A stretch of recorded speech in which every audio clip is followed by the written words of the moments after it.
Hello friend, CGPSC handwritten notes के YouTube channel में आप सभी का बहुत बहुत स्वागत है।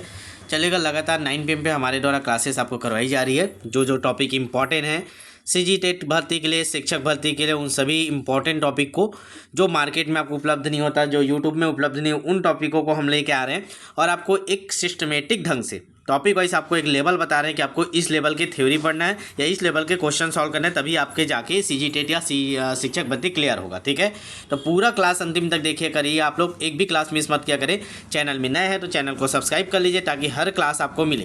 प्लेलिस्ट में जाएंगे, आपको बहुत सारे क्लास मिलेंगे और हमारे व्हाट्सअप ग्रुप से जुड़े होंगे, आप उसमें प्रैक्टिस कर रहे होंगे डेली टॉपिक वाइज, तो आपकी तैयारी बहुत शानदार हो रही होगी। ठीक है, और जो भी रहता है आप लोग कमेंट कर दिया करें। मैं हर वीडियो में बोलता हूँ कि आप नेक्स्ट टॉपिक का आप जरूर कमेंट किया करें, नहीं तो मैं अपने हिसाब से जो मेरे को इंपॉर्टेंट लग रहा है उन टॉपिक को मैं रोज डेली करवा रहा हूँ। ठीक है, आप अगर कमेंट करेंगे तो उस हिसाब से हम आगे बढ़ेंगे। ठीक है, आज हम लोग बाल विकास के अंतर्गत हम लोग अभी 2 सब्जेक्ट लेक्चर हैं, एक सामाजिक अध्ययन का और बाल विकास, दोनों एक लेक्चर हूँ जो मेरे को इंपॉर्टेंट लग रहा है। ठीक है, तो आज हम लोग टॉपिक नंबर 6वां राष्ट्रीय शिक्षा नीति करेंगे। आप सभी को पता है कि राष्ट्रीय शिक्षा नीति 2020 बहुत इंपॉर्टेंट है, इससे क्वेश्चन बनना तय है, क्योंकि अभी हमारा जो शिक्षा विभाग है वो नई शिक्षा नीति के तहत आगे बढ़ रहा है, उसी के जो दिशा निर्देश पे हम लोग जो क्रियान्वयन कर रहे हैं। ठीक है, तो आप सभी को इसका विशेष ज्ञान होना चाहिए, तो आप लोग 2-4 वीडियो देख लीजिएगा यूट्यूब में, और किस टाइप के क्वेश्चन पूछे जा सकते हैं इसका लेवल अभी हम लोग देखेंगे। ठीक है, तो चलिए स्टार्ट करते हैं। आप एक बार शेयर कर दीजिए अपने व्हाट्सअप स्टेटस में जाके, यहाँ नीचे शेयर का बटन है, ताकि आपके फ्रेंड सर्कल में जितने लोग भी हो आपके कॉन्टैक्ट में जुड़ जाए। ठीक है, और अभी तक आप नहीं जुड़े तो ये नंबर नोट कर लीजिएगा, 75 83 86 44 100। इसमें व्हाट्सअप मैसेज का जुड़ जाइए, चाहे आप सीजी टेट की तैयारी करें, चाहे से आप शिक्षक भर्ती की, सहायक शिक्षक की, तत्काल प्रैक्टिस कीजिए। क्वेश्चन ही मेन, मैं बार बार बोलता हूँ, आप कितना भी थ्योरी पढ़े, जब तक आप क्वेश्चन प्रैक्टिस 36 लेवल पे, व्यापक लेवल पे नहीं करेंगे, तब तक आपकी तैयारी अधूरी है। ठीक है, चलेगा, लेवल देखेंगे किस तरह के क्वेश्चन आपको सॉल्व करने हैं। ठीक है, धोखा में अपने आप को मत रखिएगा, ओवर कॉन्फिडेंस में आप लेवल के अनुसार तैयारी करिए, ताकि एक बार जो मौका मिला है उसमें आप चौका मान लें। ठीक है, चलिए पहला क्वेश्चन स्क्रीन पे लगा हुआ है, पढ़िएगा, बड़ा क्वेश्चन है, ध्यान से पढ़ते हैं। ठीक है, चलिए क्वेश्चन है, मूलभूत शिक्षा के लिए सीखने के परिणामों को 3 विकासात्मक लक्ष्यों में विभाजित किया गया है। तो आपको बताना है, ठीक है, वो विकासात्मक लक्ष्यों के बारे में। ठीक है, पहला है बच्चे शामिल शिक्षार्थी बन जाते हैं और अपने तत्काल पर्यावरण से जुड़ जाते हैं। दूसरा है बच्चे अच्छे स्वास्थ्य और तंदुरुस्ती को बनाए रखते हैं। तीसरा है बच्चे निष्क्रिय शिक्षा दिखाते हैं क्योंकि वे प्रतिदान नहीं करते हैं। चौथा है बच्चे प्रभावी संचारक बन जाते हैं। तो आपको बताना है इसमें से जो 3 विकासात्मक लक्ष्य है वो कौन कौन से हैं। इसमें 4 ऑप्शन आपको बता दिया, तो एक आपको छोड़ना है। 3 कौन कौन से विकासात्मक लक्ष्य मूलभूत शिक्षा के लिए रखे गए हैं, सीखने के परिणामों को ध्यान में रखते हुए। लेवल हाई है, लेकिन इसी लेवल के अगर आप क्वेश्चन सॉल्व करेंगे तभी जाकर व्यापक में आप क्लियर कर पाएंगे इन टॉपिकों को। ठीक है, और नहीं पता तो भी आप पूरा अंतिम तक देखिए, जितने क्वेश्चन मैं यहाँ कराऊंगा वो आपके क्लियर हो जाएंगे। इसका सही आंसर क्या हो जाएगा? ऑप्शन नंबर डी इसका सही आंसर है। 1, 2 और 4 सही है। ठीक है, ऑप्शन नंबर डी इसका सही आंसर है। पहला आपका सही है, दूसरा सही है और चौथा सही, तीसरा गलत है हमारा। ठीक है, बच्चे निष्क्रिय, तो निष्क्रिय इसी नाम से ये गलत हुआ है कि हमको बच्चे को सक्रिय रखना है। ठीक है, निष्क्रिय नहीं रखना है, इसीलिए वो निष्क्रिय शब्द यूज़ हुआ, इसीलिए गलत होगा। मैं इसीलिए क्वेश्चन प्रैक्टिस करने बोलता हूँ, ताकि आप जितना ज़्यादा क्वेश्चन प्रैक्टिस करेंगे आप पॉजिटिव शब्दों को, निगेटिव शब्दों को ध्यान में रखेंगे और केवल एक शब्द से ही आप उस आंसर आप निकाल देंगे। ठीक है, और ये कब आएगा आपके में टैलेंट कि एक शब्द से आप आंसर निकालें? जितना ज़्यादा क्वेश्चन प्रैक्टिस करेंगे आपका माइंड शार्प होगा। ठीक है, तो लाखों रुपये खर्चा किए हैं तो 2-400 मत डालिए, तत्काल जुड़िए और प्रैक्टिस कीजिए। हर टॉपिक का प्रैक्टिस करना है आपको, 70, 80, 90 क्वेश्चन जितना बन सकता है। ठीक है, चलिए दूसरा क्वेश्चन है आपके स्क्रीन पर, FLN मिशन द्वारा कार्यान्वित किया जाएगा किसको? मतलब जो FLN मिशन हो किसके द्वारा कार्यान्वित किया जाएगा? विदेश मंत्रालय द्वारा, शिक्षा मंत्रालय द्वारा, नीति आयोग द्वारा, स्वास्थ्य एवं परिवार कल्याण मंत्रालय द्वारा। आपको बताना है किस मंत्रालय द्वारा जो FLN शिक्षा उसका क्रियान्वयन किया जाएगा। अब आपको सबसे पहले तो FLN का फुल फॉर्म याद होना चाहिए। किसी को पता है क्या? चलिए कमेंट करिए, तो FLN का फुल फॉर्म क्या होता है? जल्दी से कमेंट करेंगे। तो FLN का फुल फॉर्म क्या होता है?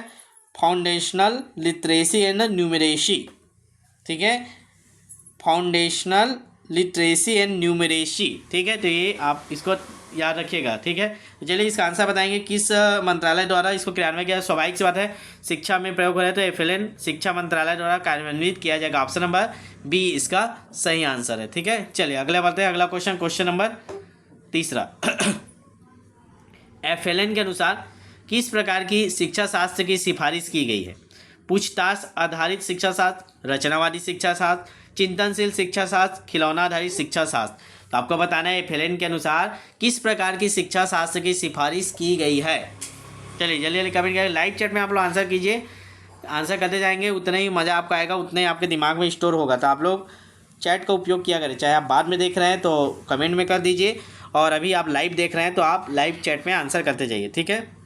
तो बताइए किस शिक्षा की सिफारिश करता है एफएलएन, बताएंगे। चलिए इसको होमवर्क दे रहा हूँ मैं, क्योंकि देखिएगा इसमें एक विवादित आंसर आया था, ये क्वेश्चन पूछा भी गया था, ठीक है। इसमें नियम में तो आपका आना चाहिए रचनावादी, क्योंकि बच्चा रचना करता है, लेकिन इसका आंसर दिया गया था ऑप्शन नंबर डी, खिलौना आधारित शिक्षा शास्त्र, ठीक है। क्योंकि आप सभी पता है कि अंगना में शिक्षा आप लोग ने सुना होगा, अगर कोई सहायक शिक्षक होगा, शिक्षक की तैयारी कर रहा होगा, या आपके आसपास कोई टीचर होंगे आपके घर में, तो आप जानते हैं कि अंगना में शिक्षा ये सब एफएलएन के द्वारा करवाया जाता है, कीट का प्रयोग किया जाता है। तो खिलौना आधारित शिक्षा शास्त्र इसका सही आंसर हो जाएगा। अभी हम लोग उसी के अनुसार चलते हैं, ऑप्शन नंबर डी इसका सही आंसर है, खिलौना आधारित शिक्षा शास्त्र। याद रखेंगे एफएलएन के अनुसार शिक्षा शास्त्र की कैसे शिक्षा शास्त्र की सिफारिश किया गया है, तो खिलौना आधारित शिक्षा शास्त्र, ऑप्शन नंबर डी इसका सही आंसर है, ठीक है। तो यही आपको आंसर लगाना है, खिलौना आधारित शिक्षा शास्त्र, ठीक है। चलिए अगला क्वेश्चन, एफएलएन के अनुसार प्रारंभिक गणित के प्रमुख पहलू और घटक क्या क्या है। पूर्व संख्या अवधारणा, बीजगणित, माप, आकार और स्थानिक समझ। प्रारंभिक गणित की बात किया है तो इसको ध्यान रखिए, एफएलएन मतलब प्राइमरी स्कूल के लिए ये मेन फोकस है। तो आपको बताना है क्या क्या प्रमुख घटक है। चलिए आंसर करते जाएंगे, जल्दी जल्दी आंसर करेंगे तब मजा आएगा आपको भी। और लास्ट में आप लोग कमेंट जरूर किया करें, क्लास कैसा लगा फीडबैक दिया करें। दूसरा आपको कल किस टॉपिक के वीडियो चाहिए वो भी आप बताया करें, ठीक है। आप लोग कमेंट नहीं करते इसलिए मैं अपने अनुसार ले रहा हूँ, मैं हर वीडियो में बोल रहा हूँ, लेकिन आप लोग ध्यान नहीं दे रहे। पता नहीं, क्लास तो देख रहे हैं 1000 2000 3000 लोग देखते हैं, लेकिन रिप्लाई नहीं आता है, रिस्पॉन्स नहीं आ रहा है आप लोग का। चलिए इसका सही आंसर हो जाएगा ऑप्शन नंबर सी, 1 3 4, ठीक है। तो देख लेते हैं एक क्या है, पूर्व संख्या अवधारणा, फिर माप है, और आकार और समस्थान। बीज गणित नहीं पढ़ते, बीज गणित आप सभी को पता है कि ये 6वीं 7वीं से स्टार्ट होता है, ठीक है। तो ये एफएलएन के अंतर्गत नहीं रखा गया है बीज गणित, ठीक है। चलिए आगे बढ़ते हैं, अगला क्वेश्चन,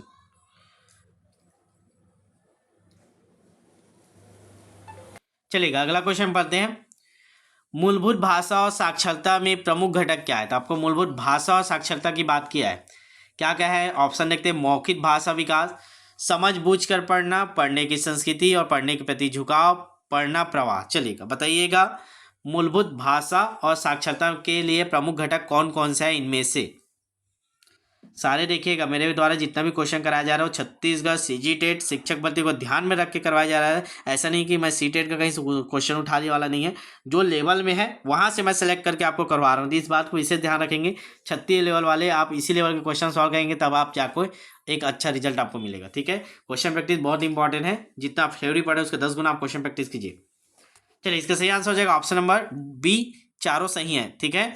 तो मूलभूत भाषा और साक्षरता के अंतर्गत क्या क्या घटक है। मौखिक भाषा का विकास करना, समझ बूझ कर पढ़ना, पढ़ने की संस्कृति और पढ़ने के प्रति झुकाव, पढ़ना प्रवाह, ठीक है। तो इसका सही आंसर हो जाएगा ऑप्शन नंबर बी। चलिएगा अगला क्वेश्चन देखते हैं, अगला क्वेश्चन आपकी स्क्रीन पर लगाते हैं, बड़ा क्वेश्चन है, ध्यान से पढ़िए आप लोग।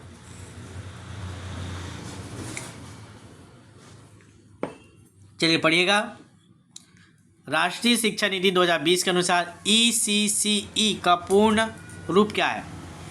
चलिए इसका फुल फॉर्म बताना है आपको। ECCE हिंदी में ऑप्शन दिए हुए हैं। पहला ऑप्शन है प्राथमिक कक्षा में एक देखभाल करने वाले बच्चे की शिक्षा, फुल फॉर्म क्या है, education of the caring child in elementary class. दूसरा है बाल विकास की प्राथमिक कक्षाएं, elementary classes of child education. तीसरा है बाल्यावस्था की देखरेख के लिए शैक्षिक कक्षाएं, educational classes for the caring early childhood. चौथा है बाल्यावस्था की देखभाल और शिक्षा के लिए early childhood care and education. तो आपको बताना है ECCE का फुल फॉर्म क्या है, जल्दी जल्दी से बताएंगे। इसका सही आंसर हो जाएगा ऑप्शन नंबर डी, इसका सही आंसर है बाल्यावस्था की देखभाल और शिक्षा। ठीक है, अर्ली चाइल्डहुड। ठीक है, ई का क्या हो गया, early childhood care and education. ठीक है, early childhood care and education इसका सही आंसर है, ऑप्शन नंबर डी इसका सही आंसर है। स्क्रीनशॉट ले लीजिए, ये इंपॉर्टेंट है, ECCE का फुल फॉर्म। ठीक है, चलेगा, आगे बढ़ते हैं अगला क्वेश्चन की ओर। अगला क्वेश्चन है, नई शिक्षा नीति स्तंभों पर आधारित है, कितने स्तंभों पर आधारित है? NEP 2020 में कितने स्तंभ बताइए? 5, 4, 3, 8। चलिए जल्दी से बताएंगे, नई शिक्षा नीति कितने स्तंभों पर आधारित है? आप लोग ना, मैं बार बार बोल रहा हूँ, जितने लोग भी नए देख रहे हैं यूट्यूब में, तत्काल सब्सक्राइब करके रखिएगा और नोटिफिकेशन को ऑन करके रखिएगा, ताकि जो भी क्लास होगा आपको 30 मिनट पहले उसका नोटिफिकेशन मिल जाए। ठीक है, चलेगा, इसका आंसर करेंगे आप लोग। चलेगा, तो बताएंगे नई शिक्षा नीति कितने स्तंभों पर खड़ा है? इसका सही आंसर हो जाएगा ऑप्शन नंबर ए, 5। याद रखना है आपको, जो नई शिक्षा नीति है वो 5 स्तंभों पर आधारित है। ठीक है, चलिए आगे बढ़ते हैं। देखता हूँ इसका एक थ्योरी क्लासेस भी मैं लाने की कोशिश करूँगा। आप लोग तो रिस्पांस नहीं देते हैं आपको क्या चाहिए करके, और ज़्यादा से ज़्यादा आप लोग शेयर कीजिए, ताकि जितने ज़्यादा लोग हमारे बैच से जुड़ेंगे उतने और बेनिफिट आप लोग को और मिलते जाएगा। ठीक है, तो शेयर जरूर किया करें आप लोग, जितने लोग भी देख रहे हैं। चलिए अगला क्वेश्चन है, अगला क्वेश्चन है, पढ़ेंगे स्क्रीन पे। राष्ट्रीय शिक्षा नीति 2020 किसकी सिफारिश करता है? बहुभाषावाद, एक भाषावाद, पाठ्यक्रम का मानकीकरण, आकलन का मानकीकरण। तो आपको बताना है राष्ट्रीय शिक्षा नीति 2020 किसकी सिफारिश करता है? किसकी सिफारिश करता है? जल्दी जल्दी आंसर करेंगे, बहुत अच्छे अच्छे क्वेश्चन है, मैं आपको बार बार समझा रहा हूँ। इसी लेवल के क्वेश्चन आप सॉल्व कर रहे होंगे, हर टॉपिक है, पूरे 150 नंबरों का, एक एक सब्जेक्ट का एक एक टॉपिक वाइज, तब जाके आपका चयन 100% कोई नहीं रोक पाएगा। ठीक है, क्योंकि इसका एक ही फंडा है, CG टेट क्लियर करना है। क्वेश्चन प्रैक्टिस जितना आप करेंगे उतना दिमाग आपका पॉजिटिव निगेटिव शब्दों को पकड़ेगा, और कितने भी नए क्वेश्चन दे आपको आंसर सही दिमाग में आएगा ही। ठीक है, इसलिए मैं बोल रहा हूँ बैच से जरूर जुड़े। नंबर नोट कर लीजिएगा, 75 83 86 44 61। फीस का दिक्कत है तो भी आप मेरे से बात कर लीजिए, मेरा पूरा कोशिश रहता है कि कोई भी फीस के नाम से ना छूटे। जितना मेरे से हो पाएगा मैं हर प्रकार के संभव कोशिश मदद करता हूँ। ठीक है, तो देख लीजिएगा, मैसेज कर दीजिएगा और आज ही जुड़िएगा, प्रैक्टिस कीजिए। ठीक है, तो चलिए इसका आंसर बता दें तो आप सभी पता है बहुभाषावाद आएगा, ऑप्शन नंबर ए इसका सही आंसर है। राष्ट्रीय शिक्षा नीति 2020 किसकी सिफारिश करता है? बहुभाषावाद की सिफारिश करता है। ठीक है, चलिए अगला क्वेश्चन, एक दो वीडियो और आएगा क्वेश्चन के, उसका कुछ थ्योरी मैं कराऊंगा, क्वेश्चन को अब बैच में ही कंप्लीट करना पड़ेगा। ठीक है, चलिए राष्ट्रीय शिक्षा नीति 2020 के अनुसार अधिगम खाली स्थान होना चाहिए, विषय वस्तु अभिमुखी, पाठ्य पुस्तक केंद्रित, प्रयोगात्मक, व्यवहारात्मक। तो आपको बताना है राष्ट्रीय शिक्षा नीति 2020 के अनुसार जो अधिगम है वो कैसा होना चाहिए। बहुत शानदार क्वेश्चन है, आपको कम से कम भी मैं अभी जितना क्वेश्चन करा रहा हूँ उसका 80% आपको अच्छे से बनना चाहिए, तब जाके आपकी तैयारी बहुत अच्छी है ना। चलिए बताएंगे इसका आंसर क्या हो जाएगा। राष्ट्रीय शिक्षा नीति 2020 के अनुसार अधिगम कैसा होना चाहिए? जल्दी से आंसर करिए। इसका सही आंसर होगा ऑप्शन नंबर सी, प्रयोगात्मक। ठीक है, राष्ट्रीय शिक्षा नीति 2020 के अनुसार अधिगम प्रयोगात्मक होना चाहिए। चलिए आगे बढ़ते हैं, अगला क्वेश्चन।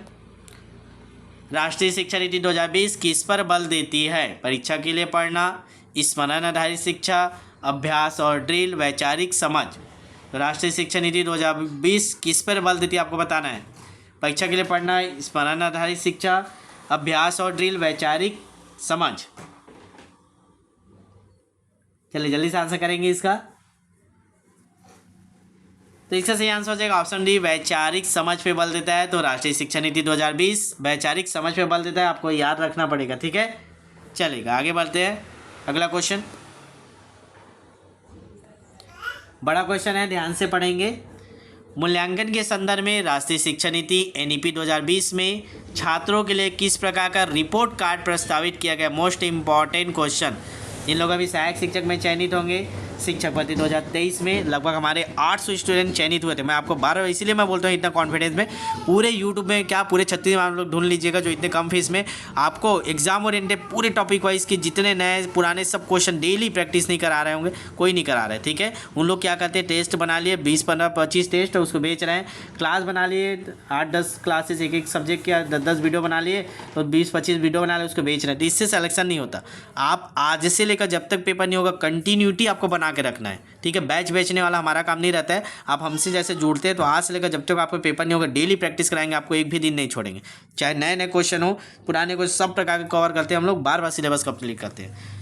उसी में से एक बहुत सारे ये क्वेश्चन रिपोर्ट कार्ड आपको बताना, ये याद ही रखना है आपका नई शिक्षा नीति में कैसा रिपोर्ट कार्ड अभी हमको बच्चों को देना पड़ेगा। आप जाएंगे स्कूल में तो पहला ऑप्शन है रिपोर्ट कार्ड दूसरों की तुलना में छात्र के सापेक्ष प्रदर्शन को निर्दिष्ट करता हो, मतलब कंपेयर करना है क्या दूसरे बच्चों से।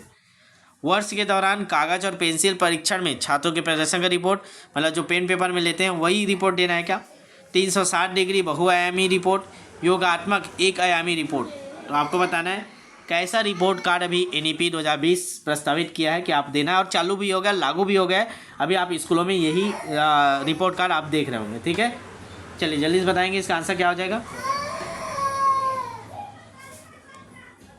चलिए इसका सही आंसर क्या हो जाएगा, ऑप्शन नंबर सी 360 डिग्री बहुआयामी रिपोर्ट। आप देखेंगे कक्षा पहले का जो भी बच्चा होगा उसका 4-5 पेज का रिजल्ट बन रहा है। पहले हम लोग को क्या से मिलता था, जब हम लोग स्कूल में थे 1 पेज का रिजल्ट मिलता था, त्रैमासिक अर्धवार्षिक वार्षिक यही बस रहता था। उसके नंबर के आधार पर पास फेल वाला जो रिजल्ट रहता था वही मिलता। अभी आप देखेंगे तो 4-5-6 पेज का 360 डिग्री बहुआयामी रिपोर्ट है, जिसमें हर क्षेत्र का आकलन कर उसमें रिपोर्ट में दर्शाया जा रहा है। तो इसका सही आंसर ऑप्शन नंबर सी है, ठीक है। चलेगा अगला क्वेश्चन। राष्ट्रीय शिक्षा नीति 2020 किस उपागम के लिए शिक्षा शास्त्रीय बदलाव की अनुशंसा करता है। संरचनावादी, व्यवहारवादी, रटने पर आधारित अधिगम और धारणात्मक समझ, अन्वेषण आधारित ड्रिल और अभ्यास, अधिगम के लिए आकलन, अधिगम का आकलन। तो बताना है राष्ट्रीय शिक्षा नीति 2020 किस उपागम के लिए शिक्षा शास्त्रीय बदलाव का अनुशंसा करता है। कि संरचनावादी से व्यवहारवाद की ओर, और रटने से अवधारणा की ओर, अन्वेषण से ड्रिल और अभ्यास की ओर, क्या अधिगम से अधिगम का आकलन, अधिगम के लिए आकलन से अधिगम का आकलन की ओर। तो आपको बताना है। चलिए जल्दी से आंसर करेंगे।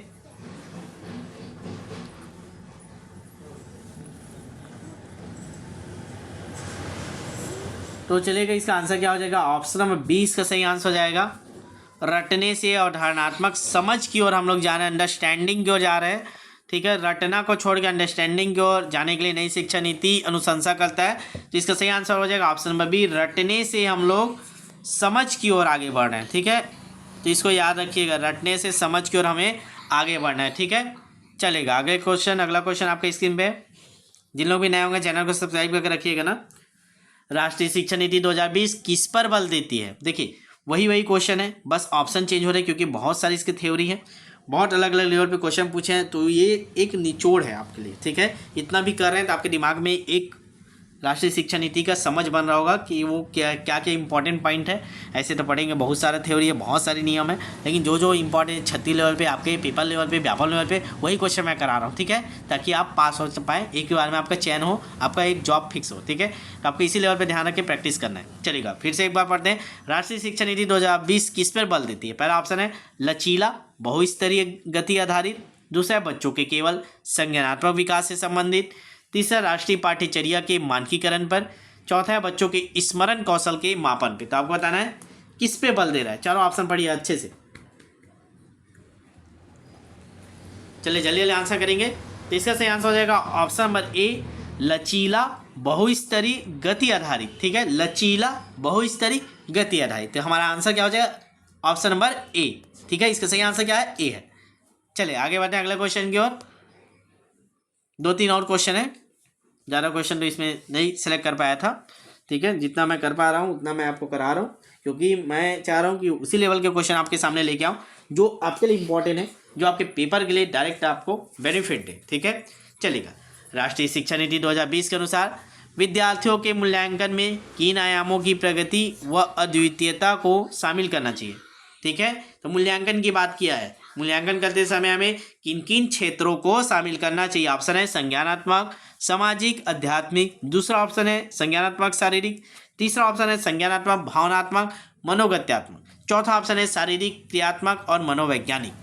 चलिए जल्दी बताइए चारों ऑप्शन में से कौन सा ऑप्शन सही है? ए, बी, सी, डी, जल्दी से कमेंट करिए आप लोग। चलिए देखते हैं तो इसका सही आंसर क्या हो जाएगा। तो इसका सही आंसर हो जाएगा ऑप्शन नंबर सी, इसका सही आंसर है। ठीक है, संज्ञानात्मक, भावनात्मक, मनोगत्यात्मक। कुछ लोग इसको बोल रहे हैं संज्ञानात्मक, सामाजिक, अध्ययन नहीं, लेकिन राष्ट्रीय शिक्षा नीति बोलते हैं मूल्यांकन में किन अवयवों की प्रगति और द्वितीयता को शामिल करना चाहिए? तो संज्ञानात्मक, भावनात्मक और मनोगत्यात्मक। तो ऑप्शन नंबर सी इसका सही आंसर है। ठीक है, चलेगा। लास्ट क्वेश्चन, राष्ट्रीय शिक्षा नीति एनईपी 2020 के अनुसार क्या प्रस्तावित करती है? तो क्या फिर से प्रस्तावित करती है आपको बताना है। विद्यालय की पाठ्यचर्या की विषय वस्तु में कटौती, विद्यालय की पाठ्यचर्या के लचीलेपन में वृद्धि, रटन अधिगम को महत्व देना, विवेचात्मक चिंतन को महत्व देना। चलिए जल्दी से आंसर करेंगे। अब देखिए आप लोग इतना सारे क्वेश्चन किया होगा, आपको बहुत सारे जो कीवर्ड है वो आपको समझ में आ रहा हो, जैसे रटना, ये तो गलत हो जाएगा, 3 तो आएगा ही नहीं। तो जहाँ जहाँ 3 है उसको कैंसिल कर दीजिए, यहाँ 3 है, यहाँ 3 है। अब बचे आपके इन दोनों। अब इनमें से कुछ छांटिए कि क्या किया जा सकता है। आपको आंसर मिलने में ज़्यादा समय नहीं लगेगा। ठीक है, तो बस यही आपका निगेटिव। तो बाकी जो नई शिक्षा नीति वो बोलते हैं पाठ्यचर्या भले कटौती करो, कम रखो, ठीक है, लचीलापन रखो और विवेचात्मक चिंतन को महत्व दो। तुम 1, 2, 4 कहाँ है? ऑप्शन नंबर सी इसका सही आंसर हो जाएगा। राष्ट्रीय शिक्षा नीति 2020 के अनुसार विद्यालय की पाठ्यचर्या की विषय वस्तु में कटौती की जाए, उसमें लचीलापन लाया जाए और विवेचात्मक चिंतन को महत्व दिया जाए। ठीक है, तो ऑप्शन नंबर सी इसका सही आंसर हो जाएगा। ठीक है, तो राष्ट्रीय शिक्षा नीति के तहत इतने क्वेश्चन मेरे द्वारा भी सिलेक्ट किए गए थे। बाकी क्वेश्चन मैं बैच में कोई टेस्ट के माध्यम से उनको दे दिया हूँ, वो डाल देंगे आपके टेस्ट में। ठीक है, तो आज की क्लास यहीं तक रखते हैं। नेक्स्ट एपिसोड, नेक्स्ट टॉपिक क्या पे लेके आए आप लोग कमेंट करिएगा। डेली क्लासेस हो रहे हैं, चाहे यूट्यूब में हो चाहे आपके बैच में हो, कहीं ना कहीं हम लोग आपके लिए लगे हैं ताकि आपका एक ही बार में चयन हो, शिक्षक भर्ती में एक पोस्ट आपका क्लियर हो, CGTET आपका एक ही प्रयास में अच्छे नंबरों से पास हो। ठीक है, तो जिन लोग भी CGTET का बार बार मैं बोल रहा हूँ, CGTET का भी आपका एग्जाम होने वाला है, पेपर की तैयारी कर रहे हो, तत्काल व्हाट्सअप मैसेज करिए। फीस का दिक्कत है तो भी आप बता दीजिए। ठीक है, और जिनको नहीं दिक्कत तो तुरंत 300-400 रुपये फीस है, अभी बहुत कम रख दिया है। तो 299 रुपीज़ फीस है, 199 रुपीज़, ऐसे बहुत सारे ऑफर अभी चल रहे हैं। तो आप एक बार मैसेज करके डिटेल लेके तत्काल जुड़िए। ठीक है, तो राष्ट्रीय शिक्षा नीति के इस लेवल के क्वेश्चन आप प्रैक्टिस कीजिए। ठीक है, और चलेगा नेक्स्ट अगला क्लास कल 9 PM पे मिलते हैं। तब तक के लिए ऑल द बेस्ट। अगला एपिसोड अभी चलेगा बैक टू बैक, तो आप लोग जुड़े रहिए चैनल में। जैसे भी अपलोड होते जाते हैं आपको नोटिफिकेशन मिलते जाएगा। और जाते जाते एक बार व्हाट्सएप में शेयर कर दीजिए और क्लास का फीडबैक जरूर दिया करें। ठीक है।